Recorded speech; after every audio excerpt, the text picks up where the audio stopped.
जय श्री कृष्ण। आपका मेरे चैनल में स्वागत है।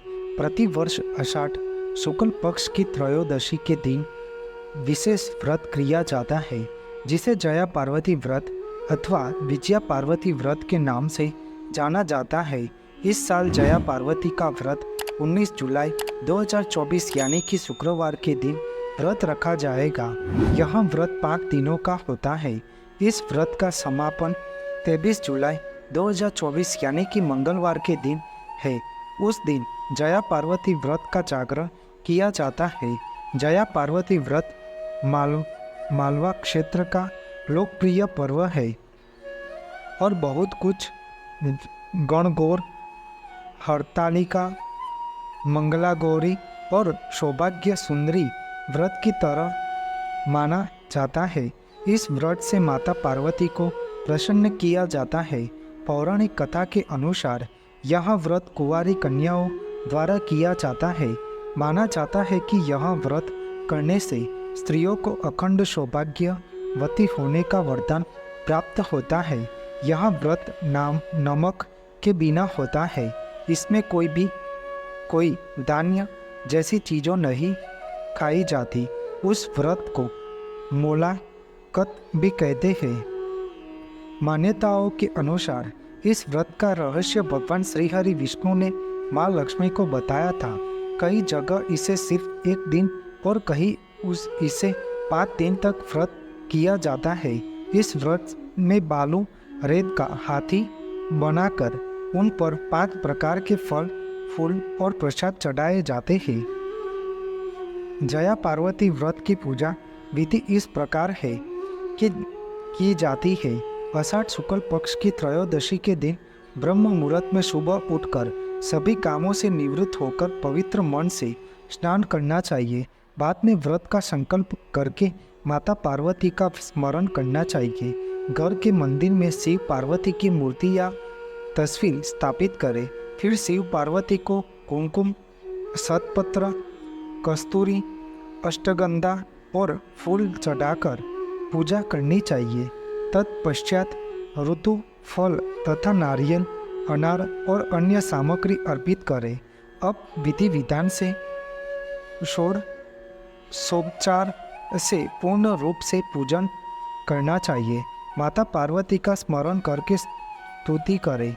फिर माता पार्वती का ध्यान कर सुख, सौभाग्य और गृह शांति के लिए सच्चे मन से प्रार्थना करके अपने द्वारा हुई गलतियों की क्षमा याचना मांगनी चाहिए।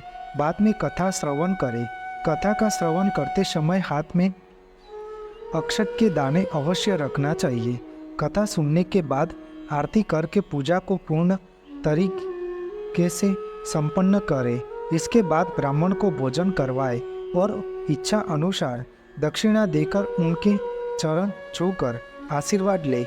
जया पार्वती व्रत के उत्थापन में सुहागिन स्त्रियों को भोजन कराए और उसे दक्षिणा में सुहागिन की चीज वस्तु का दान देकर अखंड सौभाग्यवती का आशीर्वाद लेना चाहिए।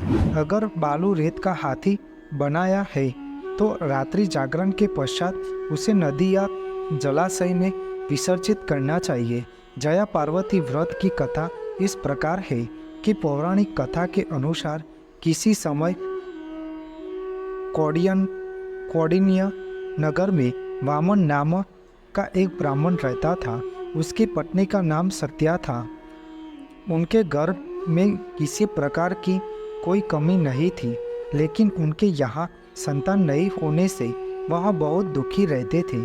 एक दिन नारद जी उनके घर पधारे। उन्होंने नारद जी की खूब सेवा की और अपनी समस्या का समाधान पूछा। तब नारद जी ने उन्हें बताया कि तुम्हारे नगर के बाहर जो वन है उसके दक्षिण भाग में बिल्व वृक्ष के नीचे भगवान शिव माता पार्वती के साथ लिंग रूप में विराजित है। उनकी पूजा करने से तुम्हारी मनोकामना अवश्य ही पूरी होगी। तब ब्राह्मण दंपति ने उस शिवलिंग को ढूंढकर उसकी विधि विधान से पूजा अर्चना की। इस प्रकार पूजा करने का सदंतर चलता रहा। पूजा करते करते 5 वर्ष बीत गए। एक दिन जब वह ब्राह्मण पूजन के लिए फूल तोड़ रहा था तभी उसे सांप ने काट लिया और वही जंगल में ही गिर गया।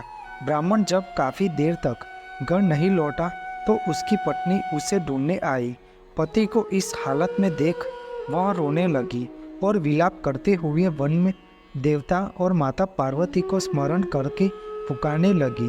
ब्राह्मणी की पुकार सुनकर वन देवता और माता पार्वती उपस्थित हुए और ब्राह्मण को पुनः जीवन दान दिया। तब ब्राह्मण दंपति ने माता पार्वती का पूजन किया। माता पार्वती ने उनकी पूजा से प्रसन्न होकर उन्हें वर मांगने के लिए कहा। तब दोनों ने संतान प्राप्ति की इच्छा व्यक्त की।